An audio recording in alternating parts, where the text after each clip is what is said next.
పూర్తిగా మారిపోతుంది. పచ్చదనం పెరుగుతుంది, చెట్లు పెరుగుతాయి, గుడిసెలు అన్నీ తొలగిపోయి ప్రతి ఒక్కరికి మంచి ఇళ్లను కట్టిస్తాడు ఆ గ్రామం. ఈ గ్రామాన్ని చూసిన పక్కనున్న రాజ్యాల రాజులు, ఒకప్పుడు కరువు ప్రాంతంగా ఉన్న ఈ ఊరు, ఇతర గ్రామీణ ప్రజలు కూడా ఈ మార్పును చూసి ఆశ్చర్యపోతారు.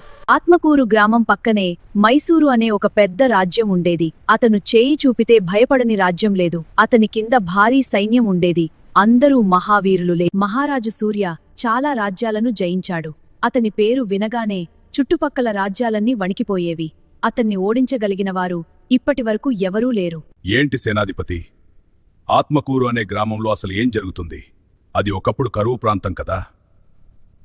అవును మహారాజా, కొద్ది రోజుల క్రితం మన రాజ్యంలో గాని వర్షం పడలేదు. కానీ ఆత్మకూరు అనే గ్రామంలో మాత్రం వర్షం పడింది. అక్కడున్న చాలా మందికి రోగాలు కూడా నయమయ్యాయి. మన వాళ్ళని పంపించి అసలు ఆ గ్రామంలో ఏం జరుగుతుందో కనుక్కొని రమ్మని చెప్పు. సరే మహారాజా. మహారాజా, ఆ గ్రామంలో రాజేష్ అనే ఒక వ్యక్తి ఉన్నాడు. ఆ వ్యక్తి ఆ గ్రామాన్ని పూర్తిగా మార్చేశాడు. ఇంకో ముఖ్యమైన విషయం మహారాజా, మన రాజ్యంలో గాని పక్కన రాజ్యాల్లో గాని ఆ గ్రామంలో ఉన్న సౌకర్యం ఎక్కడ లేదు. ఆ గ్రామంలో వైద్యం కూడా చాలా వేగంగా జరుగుతుంది. ఎవరికైనా ఏ సమస్య వచ్చినా 5 నిమిషాల్లోనే పరిష్కారం అవుతుంది. అది కూడా రాజేష్ అనే వ్యక్తే చేస్తున్నాడంట.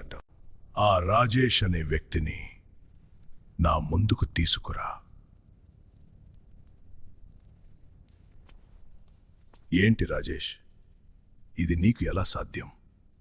మీ గ్రామంలో ఉన్న సౌకర్యాలు మా రాజ్యంలో కూడా లేవు, పక్కనున్న రాజ్యాల్లో కూడా లేవు. ఇది నేను నా కోసం చేయలేదు మహారాజా. నా గ్రామ ప్రజల కోసం చేశాను. ప్రజలు సుఖంగా ఉండాలి, అదే నా